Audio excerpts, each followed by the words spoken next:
Romeo and Juliet. Once upon a time there lived in Verona two great families named Montague and Capulet. They were both rich, and I suppose they were as sensible in most things as other rich people. But in one thing they were extremely silly. There was an old quarrel between the two families, and instead of making it up like reasonable folks, they made a sort of pet of their quarrel, and would not let it die out. So that a Montague wouldn't speak to a Capulet if he met one in the street, nor a Capulet to a Montague, or if they did speak, it was to say rude and unpleasant things which often ended in a fight. And their relations and servants were just as foolish, so that street fights and duels and uncomfortableness of that kind were always growing out of the Montague and Capulet quarrel. Now Lord Capulet, the head of that family, gave a party, a grand supper and a dance, and he was so hospitable that he said anyone might come to it, except, of course, the Montagues. But there was a young Montague named Romeo, who very much wanted to be there, because Rosaline, the lady he loved, had been asked. This lady had never been at all kind to him, and he had no reason to love her, but the fact was that he wanted to love somebody, and as he hadn't seen the right lady, he was obliged to love the wrong one. So to the Capulets' grand party he came, with his friends Mercutio and Benvolio. Old Capulet welcomed him and his two friends very kindly, and young Romeo moved about among the crowd of courtly folk, dressed in their velvets and satins, the men with jewelled sword hilts and collars, and the ladies with brilliant gems on breast and arms, and stones of price set in their bright girdles. Romeo was in his best too, and though he wore a black mask over his eyes and nose, every one could see by his mouth and his hair, and the way he held his head, that he was 12 times handsomer than anyone else in the room. Presently, amid the dancers, he saw a lady so beautiful and so lovable, that from that moment he never again gave one thought to that Rosaline whom he had thought he loved. And he looked at this other fair lady, as she moved in the dance in her white satin and pearls, and all the world seemed vain and worthless to him compared with her. And he was saying this, or something like it, when Tybalt, Lady Capulet's nephew, hearing his voice, knew him to be Romeo. Tybalt, being very angry, went at once to his uncle, and told him how a Montague had come uninvited to the feast, but old Capulet was too fine a gentleman to be discourteous to any man under his own roof, and he bade Tybalt be quiet. But this young man only waited for a chance to quarrel with Romeo. In the meantime Romeo made his way to the fair lady, and told her in sweet words that he loved her, and kissed her. Just then her mother sent for her, and then Romeo found out that the lady on whom he had set his heart's hopes was Juliet, the daughter of Lord Capulet, his sworn foe. So he went away, sorrowing indeed, but loving her none the less. Then Juliet said to her nurse, "Who is that gentleman that would not dance?" "His name is Romeo, and a Montague, the only son of your great enemy," answered the nurse. Then Juliet went to her room, and looked out of her window over the beautiful green-grey garden, where the moon was shining. And Romeo was hidden in that garden among the trees, because he could not bear to go right away, without trying to see her again. So she, not knowing him to be there, spoke her secret thought aloud, and told the quiet garden how she loved Romeo. And Romeo heard, and was glad beyond measure. Hidden below, he looked up and saw her fair face in the moonlight, framed in the blossoming creepers that grew round her window, and as he looked and listened, he felt as though he had been carried away in a dream, and set down by some magician in that beautiful and enchanted garden. "Ah, why are you called Romeo?" said Juliet. "Since I love you, what does it matter what you are called? Call me but Love, and I'll be new baptized. Henceforth I never will be Romeo," he cried, stepping into the full white moonlight from the shade of the cypresses and oleanders that had hidden him. She was frightened at first, but when she saw that it was Romeo himself, and no stranger, she too was glad, and, he standing in the garden below, and she leaning from the window, they spoke long together, each one trying to find the sweetest words in the world to make that pleasant talk that lovers use. And the tale of all they said, and the sweet music their voices made together, is all set down in a golden book, where you children may read it for yourselves some day. And the time passed so quickly, as it does for folk who love each other and are together, that when the time came to part, it seemed as though they had met but that moment, and indeed they hardly knew how to part. "I will send to you tomorrow," said Juliet. And so, at last, with lingering and longing, they said good night. Juliet went into her room, and a dark curtain hid her bright window. Romeo went away, through the still and dewy garden, like a man in a dream. The next morning, very early, Romeo went to Friar Lawrence, a priest, and telling him all the story, begged him to marry him to Juliet without delay. And this, after some talk, the priest consented to do. So, when Juliet sent her old nurse to Romeo that day, to know what he purposed to do, the old woman took back a message that all was well, and all things ready for the marriage of Juliet and Romeo on the next morning. The young lovers were afraid to ask their parents' consent to their marriage, as young people should do, because of this foolish old quarrel between the Capulets and the Montagues.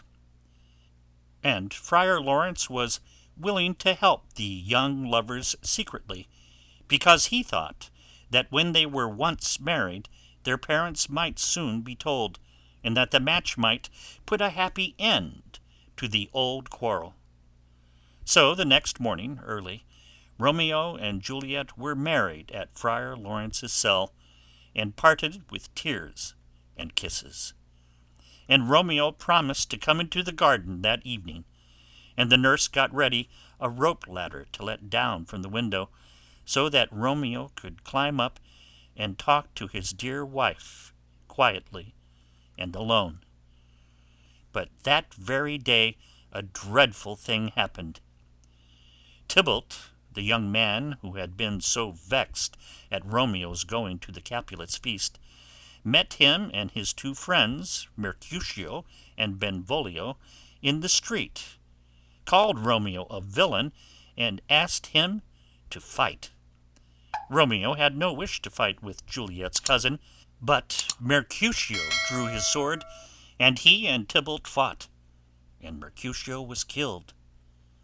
When Romeo saw that this friend was dead, he forgot everything except anger at the man who had killed him, and he and Tybalt fought till Tybalt fell dead. So on the very day of his wedding, Romeo killed his dear Juliet's cousin, and was sentenced to be banished. Poor Juliet and her young husband met that night indeed. He climbed the rope ladder among the flowers, and found her window, But their meeting was a sad one, and they parted with bitter tears and hearts heavy, because they could not know when they should meet again. Now, Juliet's father, who of course had no idea that she was married, wished her to wed a gentleman named Paris, and was so angry when she refused that she hurried away to ask Friar Lawrence what she should do. He advised her to pretend to consent, and then he said, "I will give you a draught that will make you seem to be dead for 2 days, and then, when they take you to church, it will be to bury you, and not to marry you. They will put you in the vault thinking you are dead, and before you wake up, Romeo and I will be there to take care of you. Will you do this, or are you afraid?" "I will do it. Talk not to me of fear," said Juliet. And she went home and told her father she would marry Paris. If she had spoken out and told her father the truth, well, then this would have been a different story. Lord Capulet was very much pleased to get his own way, and set about inviting his friends and getting the wedding feast ready. Everyone stayed up all night, for there was a great deal to do, and very little time to do it in. Lord Capulet was anxious to get Juliet married, because he saw she was very unhappy. Of course, she was really fretting about her husband Romeo, but her father thought she was grieving for the death of her cousin Tybalt, and he thought marriage would give her something else to think about. Early in the morning the nurse came to call Juliet, and to dress her for her wedding, but she would not wake, and at last the nurse cried out suddenly, "Alas! Alas! Help! Help! My lady's dead! Oh, well a day that ever I was born!"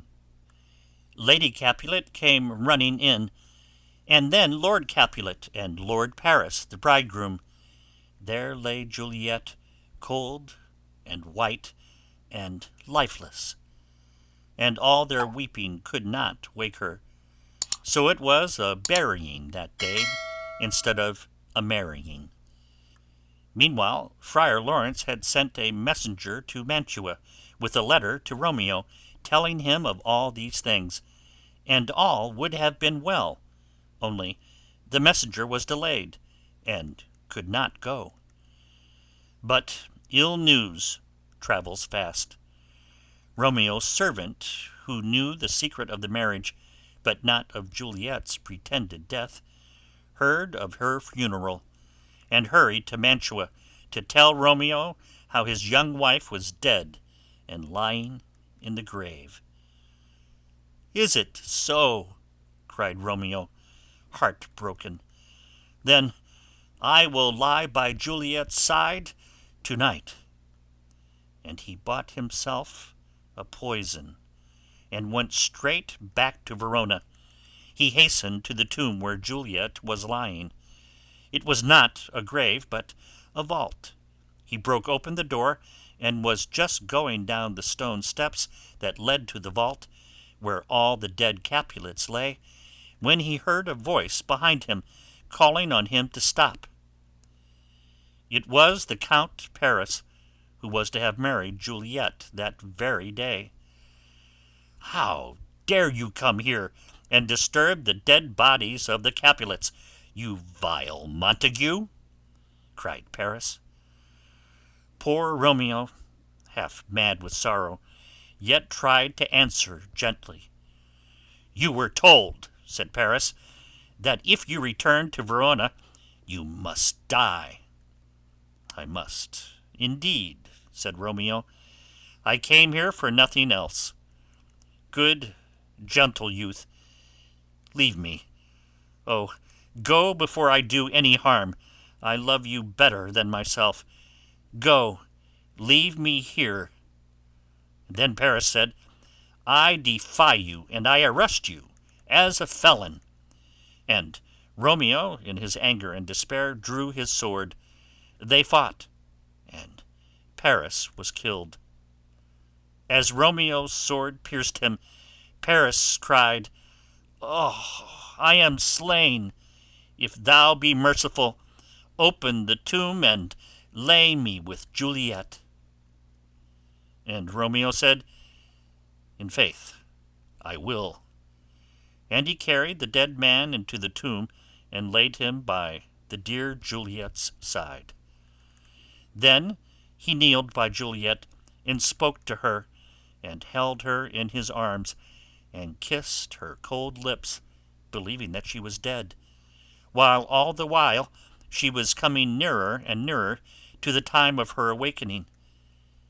Then he drank the poison and died beside his sweetheart and wife.